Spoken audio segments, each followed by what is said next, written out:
One of the last hunter-gatherer communities still maintaining a traditional way of life in Tanzania for tens of thousands of years is the Hadzabe tribe. With handmade bows and arrows, they rely on survival skills passed down through generations to find food in the wilderness. Each day is a new journey where animal tracks, water sources, and natural resources play an essential role in their lives. For the Hadza, experience and a deep understanding of nature are indispensable for adaptation and survival. But in this harsh land, challenges can appear without warning.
Early in the morning, a group of hunters leaves the camp with their dogs. Their eyes constantly scan for even the smallest sounds and signs. To modern people, the savannah may seem the same everywhere, but to Hadzabe, every small trace carries important information.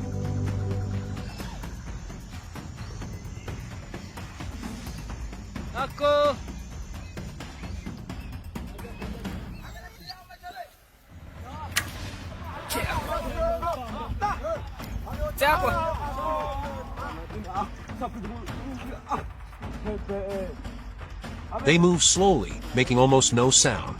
Once in the perfect position, they carefully release their arrows toward the prey.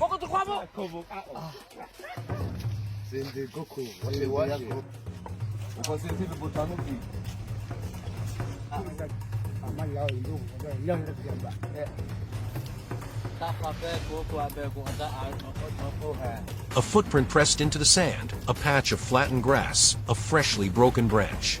As the signs become clearer, the Hadzabe recognize them as the tracks of a kudu, a species that is extremely difficult to approach because of its sharp hearing and keen sense of smell. Life on the savannah is not only about finding food. Throughout their journey, the Hadzabe must also deal with animals that can be dangerous. While tracking the kudu, the hunters approach a small waterhole. Alongside the tracks of grazing animals, they discover signs that a crocodile has recently been in the area, one of the most dangerous reptiles in the world. For the Hadza, this is a lesson in respecting nature. They understand that the crocodile is doing the same thing they are, searching for food and defending its territory. In the Hadza world, survival is not always about confrontation. Sometimes knowing when to step back is the true sign of wisdom and experience.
Kudus are strong animals and can continue moving long distances even after being wounded.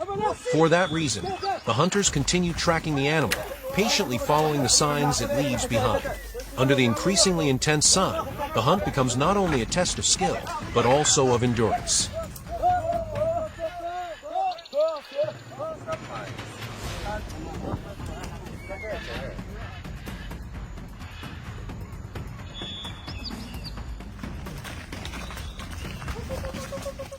The Hadzaid diet consists of more than just meat.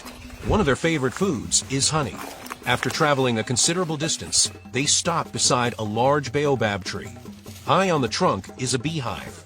They begin climbing the tree, using smoke from a bundle of dry grass to drive away the bees. Despite the stings on their hands and shoulders, they continue their work. Before long, golden honeycombs are brought down to the ground, with honey dripping in the afternoon sunlight. It is a valuable source of energy that helps sustain their journey. For the Hadzaid, honey is not merely food, it is one of nature's greatest gifts. After many hours traveling through the wilderness, the hunters return to camp with the day's catch. For the Hadza, the rewards of the hunt do not belong to one individual. Meat and other food are commonly shared among members of the community.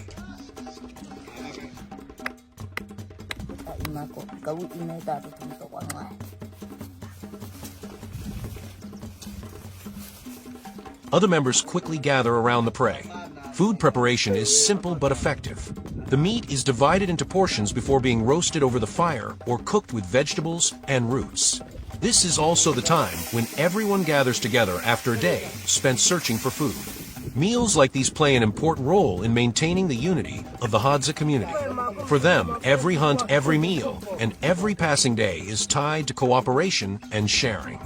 In a rapidly changing world, the Hadza way of life still reflects the close relationship between humans and nature that has existed for thousands of years.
Another day begins with a very simple meal in the forest.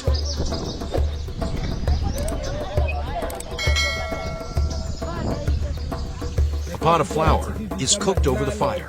The flour is mixed with water and stirred until it becomes thick and smooth.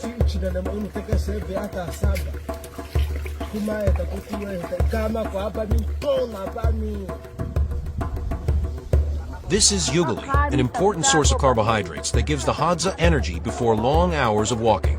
It requires no complicated preparation and very few tools. For them, a handful of warm ugali eaten by hand is enough to begin a new day.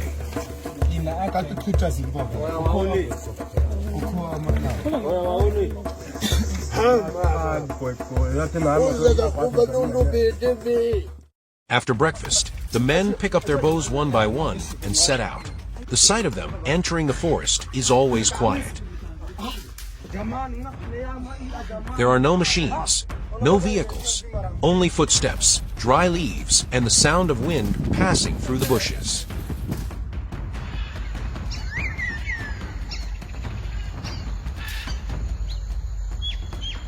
They move as if they are part of the forest itself, never rushed, yet never careless. Every step is another opportunity to observe their surroundings. High in the treetops, the Hadza can recognize signs that outsiders might easily miss. A small movement among the branches, the sudden change in a bird's direction. When an opportunity appears, the hunter immediately raises his bow and aims toward the prey. The arrow flies and strikes a bird perched on a branch. That is not luck. It is the result of experience, precision, and reflexes developed over many years. To master the bow and arrow, the Hadza begin learning at a very early age. Within their community, children may become familiar with bows and arrows while still very young. They do not learn from books, nor do they sit in classrooms listening to theory.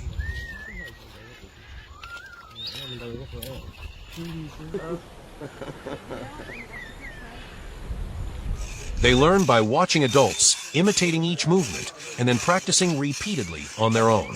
An adult may guide a child's hands, adjust their stance, point the arrow forward, and teach them how to draw the bowstring.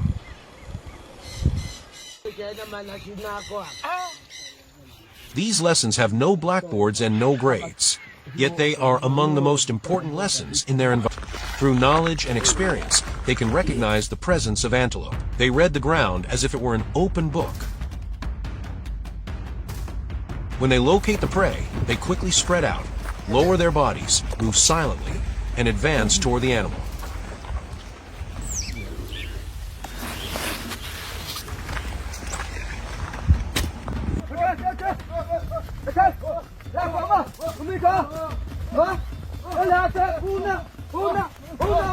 After many hours of observation, tracking, and pursuit, they finally succeed in hunting a small antelope. The animal is not as large as prey from previous hunts, but it is still valuable.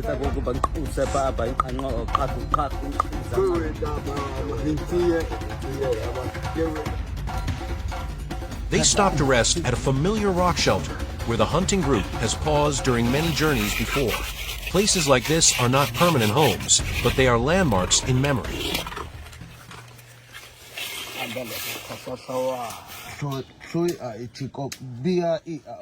There they can escape the sun, rest, light a fire, and cook the prey they have just hunted. The meat is cleaned and placed over the fire or cooked with water. Smoke drifts beneath the rock overhang. The flames warm a corner of the forest, and everyone sits nearby waiting for the meal to be ready.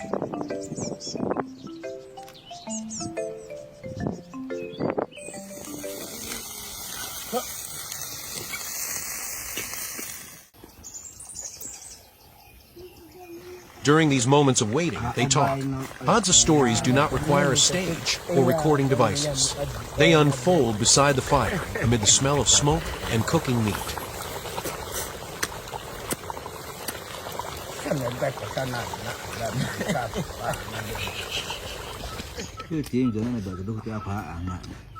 On the journey back, the Hadza may stop beside a small stream flowing through the forest. They bend down and drink directly from the water. No plastic bottles, no filters, and no cups. To modern people, this may seem unusual, but for the Hadza, it is part of the survival journey. They always remember the locations of water sources in the forest. They know which areas contain water, during which seasons water remains trapped in rock hollows, which streams can be used, and when it is necessary to continue searching elsewhere. Not every hunting day ends with a large animal. Sometimes the hunters return empty-handed.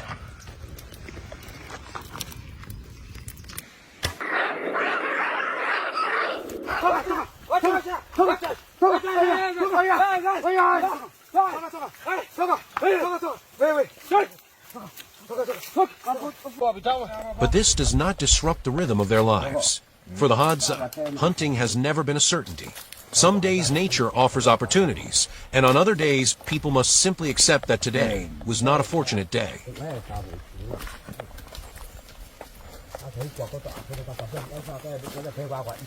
When they return to camp, life continues as usual. The fire is still lit, children still run around the camp. Adults still prepare meals from whatever food is available. There's no overwhelming disappointment in the atmosphere because the Hadza understand that their lives do not depend on a single hunt.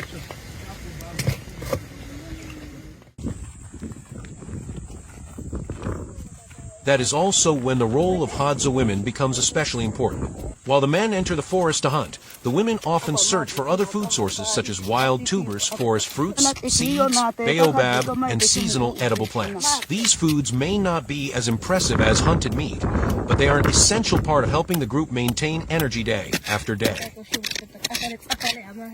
The combination of hunting and gathering has allowed the Hadza to adapt to an environment that is constantly changing.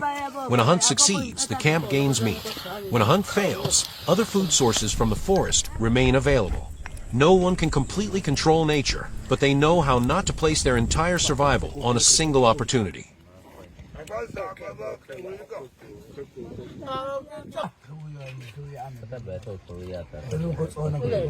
This reveals a very clear lesson about self-reliance.